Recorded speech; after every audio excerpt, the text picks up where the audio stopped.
এই সুন্দর মুহূর্তটি কেমন লাগলো আপনাদের জানাবেন কিন্তু অবশ্যই কমেন্ট করবেন। দেখুন ভিডিওটা আমি টিকাটা যদি আর দিই বাড়িতে ভুলে গেছি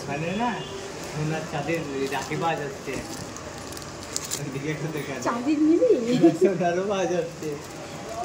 আমি ওর জন্য একটা কিনে রেখেছি, সেটাই করা হবে। ভাইয়া দাদাকে ফোন করে একবার, দাদাকে দিদি এসে রাখি বাড়িতে, দাদার জন্য নিয়ে এলো তো। কেমন লাগবে দাদা আবার ফোন আবার আসবে?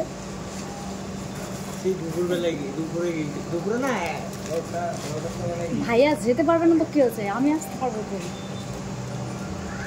নাহলে ভাইয়ের হাতে দিয়ে চলে যাও। দাদা আসবে না? দাদা আসবে, তাহলে আমার প্রথমে ফোন করলে না, তাহলে আমি পরে বলতাম। আমি জানছি দাদা নেই, আমাকেও কে পড়ায়নি রে। পড়িয়ে দিচ্ছি দাঁড়া।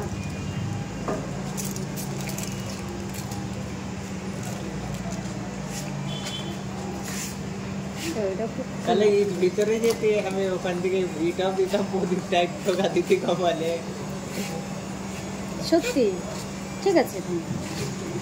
যাও যাও ভিতরে যাও, ভিডিওটা ভালো হবে। না ঠিক আছে, যোগ দিবেন আগে। আর দাদা নেই, অন্ধকার করতে পুরো নিচে পড়া।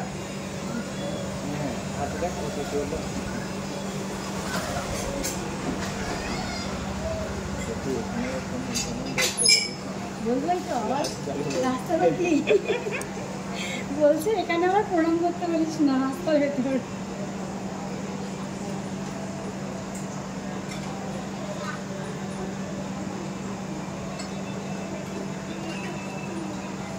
না না প্রণাম প্রণাম, কেউ দেখছে না।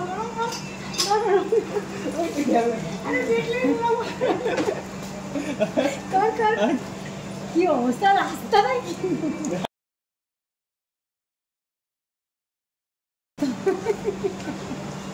ওর প্রণাম করতে নাকি লজ্জা।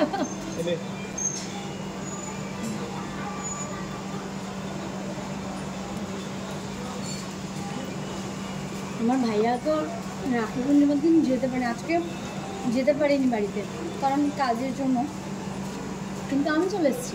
আমি বলেছিলাম না মাথায় একটু অন্য কিছু হচ্ছে যাবো, আমি চলে এসেছি। তো আমি রাখি পড়াতে চলে এসেছিলাম ভাইয়াকে। আমি তো বলেছিলাম না ভাইয়া আসতে পারে না, কিন্তু আমি দেখে না আসতে পারি। কিরকম ভালো? আর আর আমার গিফট কই দিলাম যে কিটক্যাট, আর অফার দিলাম তো, তোর ফোন পে নাম্বার দিতে হবে।